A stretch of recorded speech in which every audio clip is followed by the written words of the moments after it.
Ahora lo vamos a presentar a él oficialmente en la columna de Santi Bulat de la mano de Ripio. Hola Santi. ¿Cómo andan? ¿Todo bien? Bien, ¿y tú? Muy bien, un gusto estar acá de nuevo. Para nosotros también. No vamos a hablar de aumentos, por ahí un poco de ajuste, pero no de aumentos. Vamos Bueno. cambiando el segmento. Che, vos, ¿qué cosas te hacen feliz pero te dan culpa?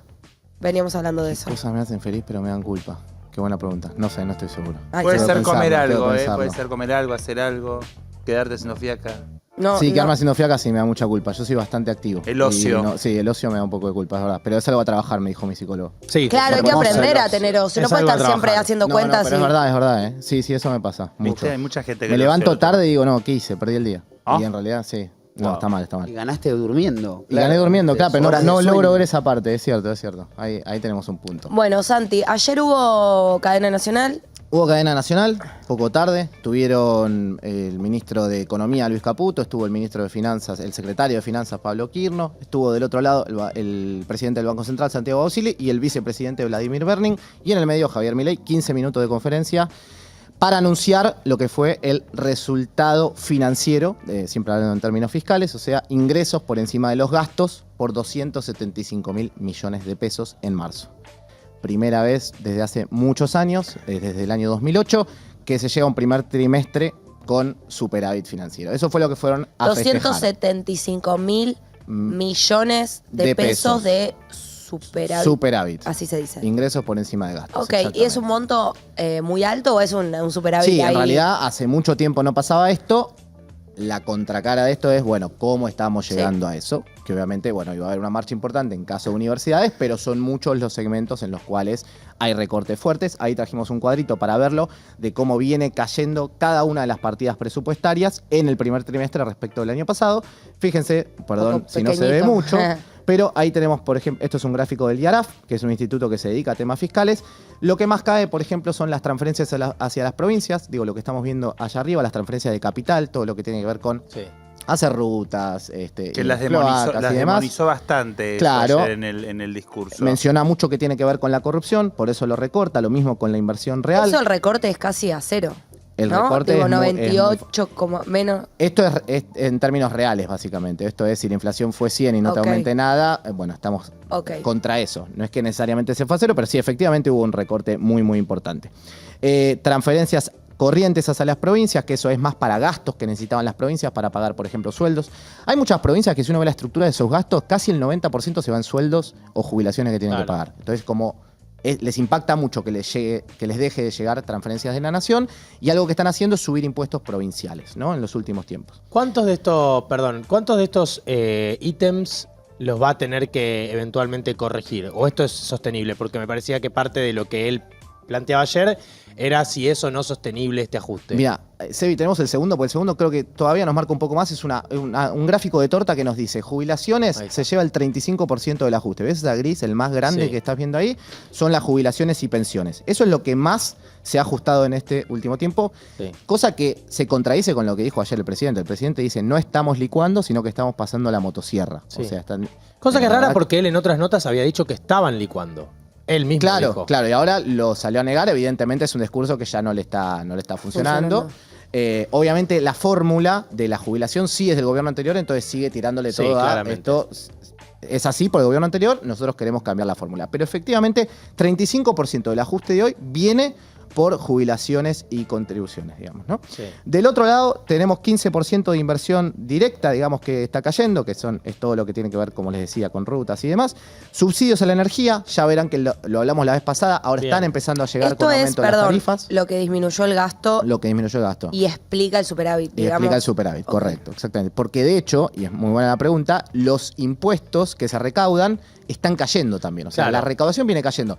¿Pero por qué te da superávit? Porque los gastos están cayendo Más mucho todavía. más. Claro. Entonces, eso es lo que sucede. Por eso, en algún momento esa tabla, digamos, el tema de los subsidios de energía, entendemos que es algo que sí es sostenible Ese porque sería el está sostenible, corrigiendo. correcto. La inversión directa, que entiendo que es obra pública y demás, y jubilaciones y pensiones, en algún momento, ¿eso es sostenible? ¿Se va a mantener? Mira, países que no tengan nada de obra pública no existe. Claro, Digamos, por eso. ni siquiera cuando vas a Chile, que el presidente menciona mucho el modelo a la chilena, no existe que no haya obra pública, sino que el Estado se compromete de alguna manera a repagarlo después. O sea, tomen el riesgo ustedes, construyan ustedes, si les sale mal es un tema de ustedes, si les sale bien, yo les repago la obra. Digo, el Estado está vinculado porque a un privado no le surge hacer cloacas en un barrio, por ejemplo, porque no es algo rentable. Sí le surge hacer un puente porque puede cobrar peaje, por ejemplo.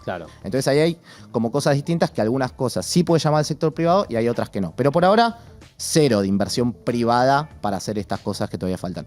Eso yo creo que es uno de los puntos que tiene que volver. Y después las jubilaciones están en un pico histórico muy bajo. Entonces también van a empezar a recuperar parte de lo que se ha perdido. Después queda el tema de las provincias. ¿Van a empezar a recuperar de qué manera? O sea, ¿les van a empezar a subir? Con inflación. O sea, con la inflación que pasó en marzo, le van a estar pagando en mayo, por ejemplo. Y así van a ir recomponiendo con la inflación que pasa.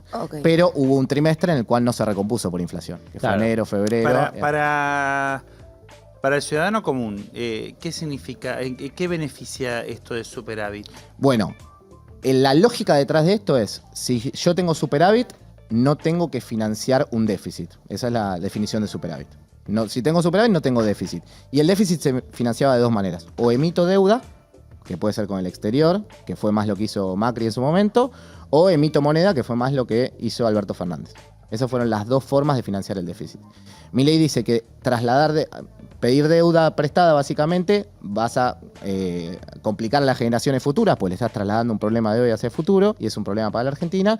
Y si emitís moneda, vas a generar una inflación importantísima. De hecho, el presidente allá en el discurso dijo, íbamos a una inflación de 15.000 y nosotros la estamos bajando a cerca de 8%. El número es imposible, digamos. Yo creo que menos. ¿De 15.000 anuales? Por ciento anual. Argentina en sus momentos de hiperinflaciones ha llegado a 7.000, 8.000% anual, o sea, ha pasado. Bueno, pero 15.000 es mucho peor que el peor momento. Sí, yo creo que ya 7.000 o 15.000 es una cosa, es demasiado, digamos. Nos perdemos en esos números. Es verdad que si seguíamos como veníamos, y la inflación iba a ser más alta, no más baja, pero ahora está yendo a una inflación más baja a costa de mucha recesión. Vas a ver que los bares están más vacíos, que la actividad económica está más... Si seguíamos como veníamos, la inflación iba a ser peor, iba a ser más pero alta. Iba a haber, no sé si iba a ser tan tremendo en algunos costos, ¿no? Claro, por ahí no había un ajuste muy fuerte en jubilaciones, por ahí la actividad económica no caía tanto, ahora estamos viendo actividad económica que cae y la inflación que se está acercando a 8%, 9% los últimos indicadores. Claro, ¿cuánto? Porque digamos, estamos en una etapa de una recesión muy fuerte y de que todos los indicadores de consumo minorista cayeron muchísimo.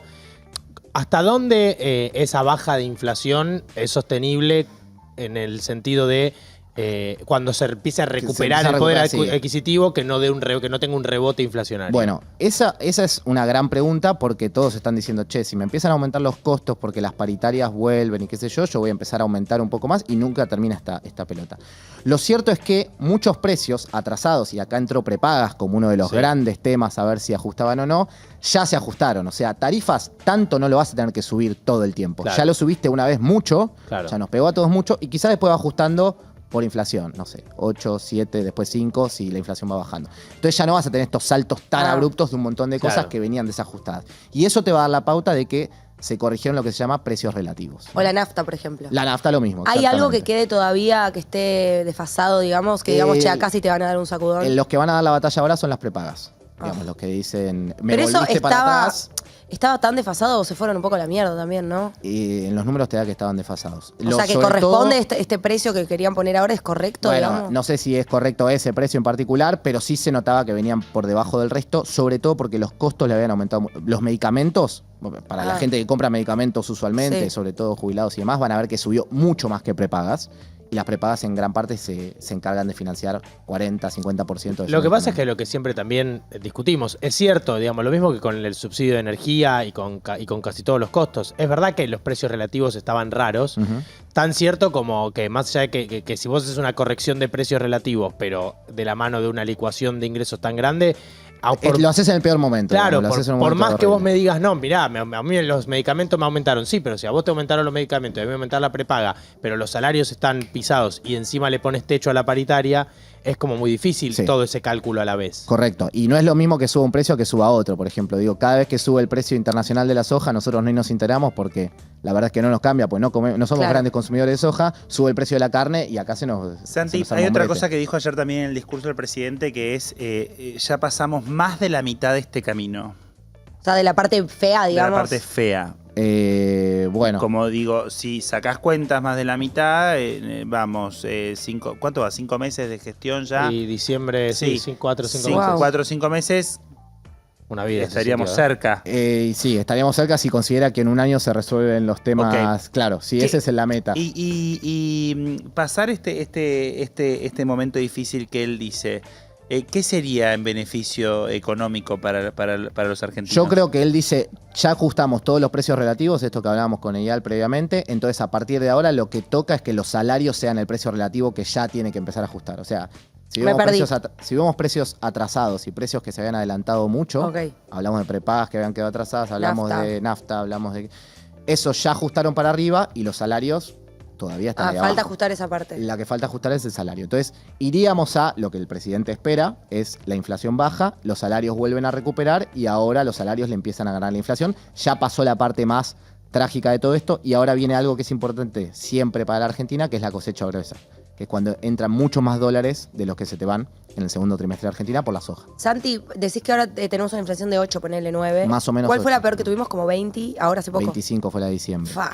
O sea, Mucho. es un recambio de 25 a 8. Es mucho. Esto es como cuando bajas de peso. Por ahí bajar de 120 a 80 es Es más más fácil, fácil. de 80 a 70 se te Total. vuelve más complicado. Porque yo ahora pienso, y yo vengo notando, o sea, me había acostumbrado a literal volver a las semanas y que algo salga más caro y ya como un divague, y ahora tengo una sensación de que ya más o menos volví a tener una idea de cuánto salen las cosas sobre esta nueva normalidad, ¿no? De todo muy caro, pero digo, Sí, está hubo todo- un momento que era completo descontrol y ahora siento que la palta más o menos la estoy pagando algo parecido, que no es que voy y me salen con algo que digo arre. El tema es que si vos tenés el dólar más o menos pisado como lo tiene el gobierno, fíjense, y ya lo hemos Sí. hablado, de noviembre para acá estamos en el mismo nivel del dólar, los precios ya se fueron a nivel dólar. Digo, vas a Chile y ya estás más caro acá que en Chile. Entonces tampoco tenés mucho margen para seguir subiendo en pesos. ¿Eso si tu continúa? está ¿El planchado. dólar así chato?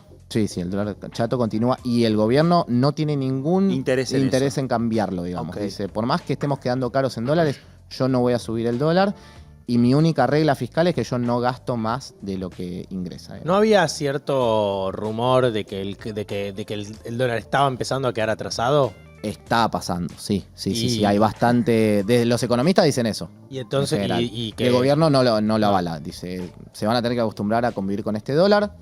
Todavía el Banco Central viene comprando dólares. En general, cuando querés mantener un tipo de cambio, un dólar bajo, el Banco Central tiene que vender para poder sostenerlo. Sí. Acá vienen comprando, entonces no les molesta. Ellos dicen, esto no es un problema. Pero también, si vos no vendes nada, ¿vas a importar algo? No, digamos. Entonces no hay mucha presión a importar cosas hoy. No hay mucha presión a comprar dólares para importar porque no estás vendiendo nada. ¿no hay una parte de ese superávit o de esa compra que también tiene que ver con ciertos retrasos de pagos a importaciones? ¿No hay como ahí armándose una bola? No de importaciones, sino, por ejemplo, energía. A las distribuidoras energéticas y demás no le estás pagando lo que al gobierno le correspondería y parece que le van a dar un bono hacia adelante. Le voy a traer Sí. un segundo tema que es un poquito más divertido, aunque es un A poquito ver. más alegre, que tiene que ver, se lo vamos a quienes auspician nuestra columna, les vamos a Ripio. contar de qué se trata el halving que ocurrió esta semana, un tema que no tiene nada que ver con Argentina en particular, pero sí con el Bitcoin, que muchos habrán escuchado de Bitcoin, que finalmente se dio el halving, que es digamos, la forma en la cual se generan nuevos bitcoins es minando bitcoins, Sí. de alguna manera. Uno podría imaginarse alguien que está sí, minando sí. un bloque, básicamente, pero esto se hace con computadoras, obviamente, que son muy específicas para hacer esto y que consumen muchísima energía. Bitcoin tiene una emisión limitada de 21 millones de bitcoins a lo largo de toda la historia que va a tener y se espera que el último bitcoin se consiga en 2140 aproximadamente. Ok. Esto fue el 2140. años. Ok. No sé si vamos a estar acá. Ok. ¿En el año 2140? En el año 2140 Ok. se espera Yo que voy a consiga el estar, último no. bitcoin. No voy a estar. No, Nadie va a estar. tampoco. No. Mi hija, Clarita. Bueno, Clarita se llama. Tampoco va a estar No se clarito. pinta. La vi a tu perrita allá. Ay, Está Olivia. divina. Olivia no va a estar. Tampoco va a estar. Olivia no va a estar bueno. en 5 años. 120 Ay. años faltan para Pero yo que voy a ser 2140. madre en un par de años. ¿Y pero va a tener cuántos años? ¿110 va a tener tu hija? No, 100. Ok, ¿y vos vas a ser madre en 6 años? A los 30. Desconstruite, y al que no puedo ser Claro. madre en Te 6 estoy años. preguntando, a ver los Yo te estoy cálculos. respondiendo, sí. Bueno, Podría ser Puedes padrino. responderme bien, es una pregunta bien. Era eso Era nomás. simplemente preguntar. Bueno, ¿qué es lo que sucedió esta semana? El evento importante es el halving. Básicamente que ahora, cada vez que haces esa minería de Bitcoin, vas a conseguir menos Bitcoin de lo que conseguías antes. Antes Yo conseguías igual, si 6 te tengo que Bitcoins. frenar, Sí, no frenamos. entiendo una goma. Bien, ¿Por qué vamos de una nuevo. supercomputadora para hacer un Bitcoin que no deja de ser algo virtual? O sea, para mí lo podría hacer yo con esta, que es finita y no tiene ni memoria. Exacto. Podemos intentarlo, creo que no va a ¿Pero por funcionar. qué usa tanto? ¿Para qué? Si no es algo físico, es un coso. Es un coso, pero es un código en el cual están todo el tiempo tratando de código? cifrar códigos, pongámosle. Es una blockchain, básicamente, que es una red de nudos, se llama así, que nace en el año 2008, que básicamente lo que dice es vos vas a tener que ir descifrando códigos y esos códigos se van a hacer cada vez más O difíciles. sea, la Y complejidad tú- que tiene es que para que sea inhackeable, digamos, para... Claro, exactamente. Es medio críptico, digamos, nadie sabe bien si se quiere cómo se llega a esos bloques, pero vos lo podés ir comprando y vendiendo y cada uno tiene su propio usuario y su propia billetera. Y si yo soy minera, Vos sos minera. sí. minera de Bitcoin. Tenemos que cambiar la compu primero. Otra compu, cheta, Otra cheta, compu, cheta. cheta. Son más grandes. Son mucho más Yo- grandes. a mí- es más, yo Sí, conozco que tiene gente que tiene y se escucha todo el tiempo el sonido de la caída de la moneda cuando va descifrando y el se código. necesita también un ventilador. Sí, y porque tiene te como tienen que una enfriar sala, la computadora. Es Qué enorme, raro. y un ventilador y va sonando como que ¿Qué cae. moneda? Virtual. Por ejemplo, el Bitcoin. Claro. Oíme, yo soy minera. Vos sos Tengo minera. una compu gigante, Sí. gigante. Acá en Olga. Yo, acá en Olga, en un cuartito. En un cuartito. Ahí miné, que significa que creé 3 bitcoins. Ahí minaste un bloque y ahora antes, con ese bloque minado, conseguías 6 bitcoins, ahora vas a conseguir 3, porque Bueno. pasó el halving. Conseguí, ahora volvemos al halving, tengo 3 bitcoins. Sí. Pero no son míos, solo los miné y cobro por eso, pero son de otra persona, ¿o no? Que No, los vos compró. el bitcoin ahí, si lo minaste, pasaría a ser tuyo. Y luego lo puedo y lo vender. podés vender. Pero lo Porque sigo minar teniendo es en un mi costo compu. importante. Y lo seguís teniendo Lo en tu vendo, pero lo compu, sigo teniendo yo en tu billetera. Y lo puedes vender y sí. ¿Pero lo dejo de tener en mi compu? No. Si lo vendo. Vos cuando lo minás, lo llevas a tu billetera Yes. virtual. Yes. Y ahí lo puedes vender o no vender. Y lo dejo de tener en mi compu. O sea, yo mi compu la tengo acá. Claro, vos dejas de estar en tu compu. Empieza a estar en un sistema, Pero en yo una puedo nube. comprar bitcoin sin tenerlo en mi compu. Claro, pero tu compu no está en tu escritorio, está en tu billetera virtual, en tu compu. Pero en tu billetera. Pero digo, la gente que mina, o sea, esa computadora gigante, ¿no? Sí. Yo hice 3 bitcoins, Sí. los vendí. Y mi compu gigante que la tengo al pedo ahora. No la tenés al pedo, seguís minando Bitcoin. O sí, la vendés, la puedes vender. La tu compu, gigante. No, o podés minar otras Podés minar monedas otras virtuales. cosas. Exactamente. Me cuesta bastante. Si te cuesta, ¿Tenés pero... Bitcoin o no, Nati? No, que alguien haya claramente. minado. Ah. Por ahí No. que alguien haya minado. ¿Qué hago? ¿Compro? directamente. Y comprá un poquito. Pero- no sé. No es Comprá uno, ¿cuánto están? No es $70.000 recomendable que Un compras. Bitcoin. Comprate 2 3 Sí, bitcoins. no, pero te puedes comprar partecitas. Partecita, no hace pero si falta querés comprar que uno, compres cuesta un $70.000. No, por No, eso, no, que voy ok. a comprar. Bueno, ¿qué es lo que se espera básicamente? Que esto siga subiendo hacia adelante, como pasó en los últimos halvings, y en 4 años sucederá el próximo halving, donde obviamente volveremos a hablar del tema, pero básicamente se está llegando a una gran parte de la emisión, van 19 millones y son 21 millones, pero se espera que esto cada vez se vaya dificultando más hasta llegar. No Hay paran de una- emitir, ¿eh? No, paran de en realidad, emitir. de hecho, la emisión es limitada. Nosotros estamos tratando de llegar a ese último Bitcoin que hay. Pero bueno, ahí en la página de Ripio en particular tienen bastante información para meterse y ver cursos y qué sé yo. Porque lo que pasó de que haya subido no es recomendación de compra, efectivamente. Porque ya pasó. No es que vaya a suceder lo mismo. Ok. Santi, muchas gracias.